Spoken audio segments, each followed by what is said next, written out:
नमस्कार। दिन भर की बड़ी खबरों में आपका स्वागत है। मैं हूं शिवानी। आज की खबरों में बात होगी छत्तीसगढ़ उपचुनाव में बीजेपी की करारी हार, कांग्रेस की बम्पर जीत की।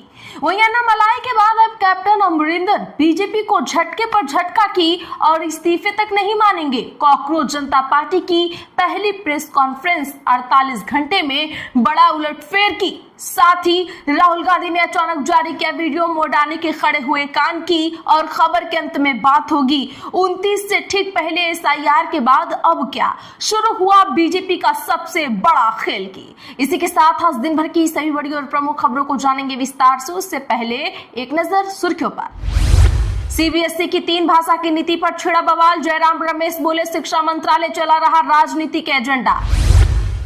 महिला प्रवक्ता न होने पर सीजेपी का जवाब, कहा ऑनलाइन धमकियों के कारण पीछे हटी सदस्य। ललित मोदी बोले मैं भगोड़ा नहीं, दुनिया घूम रहा हूं, सरकार के हाथ बहुत लंबे, उससे पंगा नहीं ले सकते, मेरे खिलाफ कोई भी केस नहीं। शंकराचार्य अभिमुख तेजपानंद ने चौराहे पर बिताई रात। बोले कन्नौज में जिसके यहाँ रुकना था उसे प्रशासन ने धमकाया, इसीलिए जमीन पर सोए हम। अयोध्या में भाजपा नेता ने परमहंसाचार्य के 2 लाख हड़पे पैसे मांगने पर जान से मारने की दी धमकी। केस हुआ दर्ज। अब भाजपा ने आरोपी से किया किनारा। केंद्रीय राज्य मंत्री बिट्टू को एसी कमीशन ने फिर किया तलब। ईटीओ मामले में टिप्पणी पर भी सख्ती। राजा वड़िंग और बाजवा को भी नया नोटिस जारी। बंगाल में तृणमूल नेताओं पर शिकंजा, पुलिस की ताबड़तोड़ कार्रवाई। धोखाधड़ी और हथियार के मामलों में है गिरफ्तारियां। टीएमसी में नीट अभ्यर्थी के मरने पर ममता बनर्जी का केंद्र सरकार पर वार। बोली युवाओं से विश्वासघात कर रही है सरकार। राजद नेता बोले नीतीश एनडीए में गए नहीं, ले जाए गए थे, अब मुद्दों पर आंदोलनात्मक तेवर अपनाने होंगे हमें। टीएमसी में महिला उत्पीड़न मामले में पार्षद विश्वजीत मंडल हुए गिरफ्तार। 3 दिन में पार्टी के 4 नेताओं पर हुई कड़ी कार्रवाई। दिल्ली की एक मुलाकात से विधानसभा में सत्ता संघर्ष तक, 13 दिन में ऐसे बिखरी तृणमूल कांग्रेस। बिलासपुर के सुशासन तिहार में शामिल होंगे सीएम साय, लोगों से करेंगे बातचीत, विकास कार्यों का निरीक्षण के बाद लेंगे अफसरों की क्लास। दावा भीड़ के डर से बिस्तर के नीचे छिपा टीएमसी नेता। कटमनी वापस मांगने पहुंचे लोगों ने घर घेरा, पुलिस ने निकाला बाहर।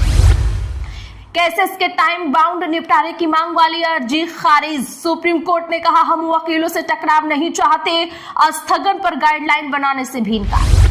फायरिंग मामले में खानसर से पुलिस कर रही पूछताछ। गोली चलाने वाले दोनों गार्ड्स हुए गिरफ्तार। बोले टीचर के कहने पर की फायरिंग, हथियार हुए जब्त। आवारा कुत्ते के लिए भिड़े 2 देश। मैक्सिको ने इसे अपना बताया, ब्राजील में नाराजगी। 300 नस्लों से मिलकर बना है कैरामेलो डॉग।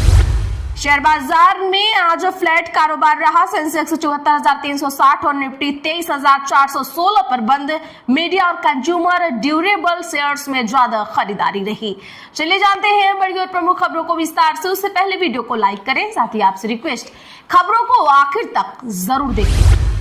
अन्नामलाई के साथ बीजेपी को लग सकता है एक और झटका। कैप्टन अमरिंदर के कांग्रेस में शामिल होने की संभावना। दरअसल दोस्तों बता दें कि पंजाब में 2027 के विधानसभा चुनाव से पहले हरियाणा के पूर्व मुख्यमंत्री भूपेंद्र हुड्डा ने बड़ा दावा किया है। उन्होंने कहा कि कैप्टन अमरिंदर सिंह हमारे संपर्क में है, वह कांग्रेस के वरिष्ठ नेता रहे हैं और हमारे वरिष्ठ साथी भी हैं। गौरतलब है कि कैप्टन और हुड्डा अच्छे दोस्त हैं। ऐसे में यह भी हो सकता है कि हुड्डा ही कैप्टन अमरिंदर सिंह की कांग्रेस में वापसी के वाहक होंगे। वहीं हुड्डा के इस दावे पर पंजाब भाजपा ने भी रिएक्शन दिया है। पंजाब भाजपा के प्रवक्ता प्रीतिपाल सिंह बलियावाल ने कहा कि संपर्क में होना कोई बड़ी बात नहीं है। रणदीप सुरजेवाला और कुमारी सैलजा तो कहती हैं कि हुड्डा किसी के संपर्क में नहीं रहते। हुड्डा ने सिर्फ संपर्क में होने की बात कही, इसके कोई और मायने नहीं निकाले जाने चाहिए। कॉकरोच जनता पार्टी बोली सीबीएसई चेयरमैन का ट्रांसफर सिर्फ दिखावा है, सरकार से बातचीत को तैयार।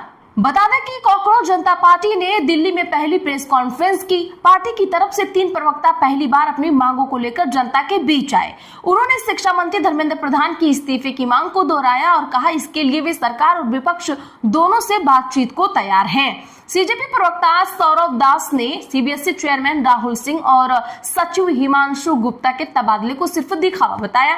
उन्होंने कहा कि शिक्षा व्यवस्था में जवाबदेही तय होनी चाहिए और केवल तबादलों से समस्या का समाधान नहीं होगा। सीजेपी फाउंडर दीपके 6 जून को अमेरिका से दिल्ली पहुंचने वाले हैं। इसके बाद वे जंतर मंतर पर प्रदर्शन की अनुमति लेने के लिए संसद मार्ग थाने जाएंगे। पार्टी ने देश भर के युवाओं से इस आंदोलन में शामिल होने की अपील की है।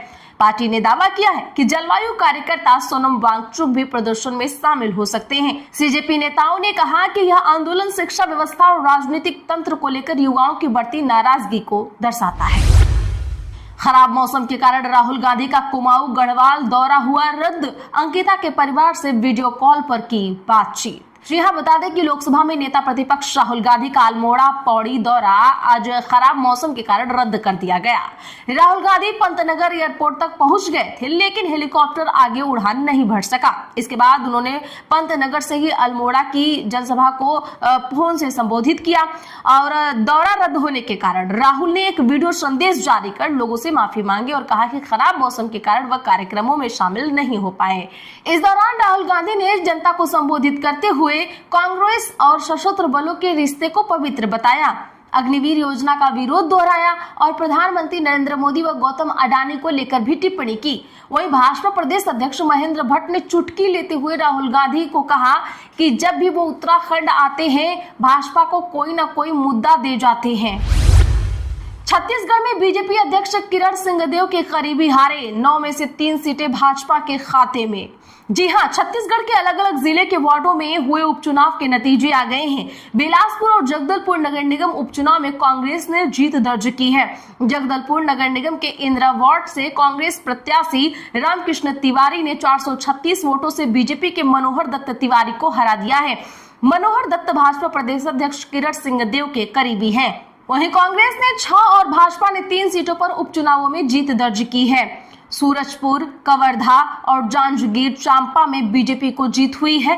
घुमका, पलानी नगर पंचायत, चरामा वार्ड 13 और पंखाजूर सभी में कांग्रेस की जीत दर्ज हुई है। इन नतीजों पर कांग्रेस के पूर्व विधायक विकास उपाध्याय ने कहा कि जनता का विश्वास भाजपा सरकार से उठ चुका है। वहीं जगदलपुर मेयर संजय पांडे ने हार की समीक्षा की बात कही। लोकसभा चुनाव 2029 से पहले परिसीमन की तैयारी, केंद्र सरकार विवादों से बचने का बना रही जुगाड़। जी हां दोस्तों, बता दें कि केंद्र सरकार देश के चुनावी इतिहास में एक बड़ा कदम उठाने की तैयारी में है। इसको लेकर केंद्र सरकार ने परिसीमन पर नए सिरे से जोर देने के लिए राजनीतिक सहमति बनाना शुरू कर दिया है। सरकार 2029 के लोकसभा चुनावों से पहले एक नया विधेयक लाने और इस प्रक्रिया को पूरा करने की संभावना तलाश रही है। इस संवेदनशील और बड़े राजनीतिक बदलाव को सुचारू रूप से लागू करने के लिए सरकार ने क्षेत्रीय दलों के साथ बातचीत कर आम सहमति बनाने की कवायद तेज कर दी है। जिन दलों से परामर्श किया गया है उनमें डीएमके और तृणमूल कांग्रेस शामिल है। साथ ही अन्य क्षेत्रीय दलों के साथ भी चर्चा जारी है। केंद्र सरकार के इस फैसले से दशकों में पहली बार संसदीय निर्वाचन क्षेत्रों के बड़े पैमाने पर पुनर्निर्धारण का मार्ग प्रशस्त हो सकता है और उस बहस को फिर से शुरू किया जा सकता है जिसने लंबे समय से भारत के राजनीतिक परिदृश्य को विभाजित किया हुआ है। कर्ज देने वाले मेरी जान ले लेंगे, एग्जामपुर के विवेक बोले मुझे जेल में डाल दो लेकिन कोचिंग बंद मत करो। दरअसल योगी सरकार के खिलाफ प्रदर्शन के बाद कथित तौर पर हुई बदले की कार्रवाई को लेकर विवेक सर ने कहा, मेरे कोचिंग सेंटर से करीब 150 से 200 परिवारों का खर्च चलता है। आप मुझसे नफरत कर लीजिए, मुझे जेल में डाल दीजिए, लेकिन मेरे कोचिंग सेंटर को बंद मत करिए। उन्होंने ये बातें YouTube पर लाइव क्लास के दौरान कही है। विवेक यादव ने कहा, आप कह दीजिए कि यहाँ ऑफलाइन क्लासेस नहीं चलानी है। मैं ऑफलाइन क्लास नहीं चलाऊंगा और बच्चों को बिल्डिंग में नहीं बुलाऊंगा। मेरे ऊपर काफी कर्ज है। अगर कोचिंग बंद हो गई तो जिन लोगों से मैंने कर्ज लिया है वे मेरी जान ले लेंगे। दरअसल आपको बता दूं कि 31 मई को पीडीए यानी प्रयागराज विकास प्राधिकरण और अग्निशमन विभाग ने 3 कोचिंग सेंटरों को सील कर दिया था। इनमें एग्जामपुर, टारगेट ऑन और सुपर क्लाइमेक्स कोचिंग शामिल है। कार्रवाई के बाद छात्रों और शिक्षकों में भारी नाराजगी देखने को मिल रही है। दरअसल 29 मई को प्रयागराज में लेखपाल भर्ती, यूपीएसआई, एसएससी जीडी भर्ती में धांधली और नीट पेपर लीक जैसे युवाओं से जुड़े मुद्दों को लेकर भारी संख्या में छात्रों ने कैंडल मार्च निकाला था। इस आंदोलन में छात्रों के साथ कई प्राइवेट कोचिंग संस्थानों के शिक्षक भी शामिल थे, जिनमें एग्जामपुर कोचिंग के शिक्षक भी अग्रिम भूमिका में नजर आए थे। इस प्रोटेस्ट के ठीक 2 दिन बाद 31 मई की सुबह एग्जामपुर समेत कई अन्य कोचिंग संस्थानों पर प्रशासन का डंडा चला है। स्वास्थ्य सर्वेक्षण के आंकड़ों को लेकर केंद्र सरकार पर भड़के खड़गे, बोले अपनी नाकामी छिपा रही है सरकार। बता दें कि कांग्रेस अध्यक्ष मल्लिकार्जुन खड़गे ने राष्ट्रीय परिवार स्वास्थ्य सर्वेक्षण के आंकड़ों को लेकर केंद्र सरकार पर तीखा वार किया है। उन्होंने आरोप लगाया कि मोदी सरकार महिलाओं और बच्चों के स्वास्थ्य एवं पोषण के मुद्दों पर विफल रही है और अपनी नाकामियों को उजागर करने वाले महत्वपूर्ण आंकड़ों को छिपा रही है। सोशल मीडिया प्लेटफॉर्म एक्स पर पोस्ट करते हुए खड़गे ने कहा कि NFHS 6 के आंकड़ों ने भाजपा सरकार की पूर्ण अक्षमता को उजागर कर दिया है। उन्होंने दावा किया है कि देश में हर 5 में से 1 बच्चा गंभीर कुपोषण का शिकार है, जबकि 1/3 बच्चे कम वजन के हैं। इसके अलावा 6 से 23 महीने की उम्र के 84% से अधिक बच्चों को पर्याप्त पोषण नहीं मिल रहा है। खड़गे ने इन आंकड़ों का हवाला देते हुए कहा कि 15 से 49 वर्ष आयु वर्ग के 57% महिलाएं एनीमिया से पीड़ित है और हर 5 में से 1 महिला कुपोषित है। आज के लिए बस इतना ही। ऐसी ही खबरों के लिए चैनल सब्सक्राइब कर ले और बगल में घंटे के निशान को जरूर दबा ले। वीडियो को लाइक और शेयर करना ना भूलें।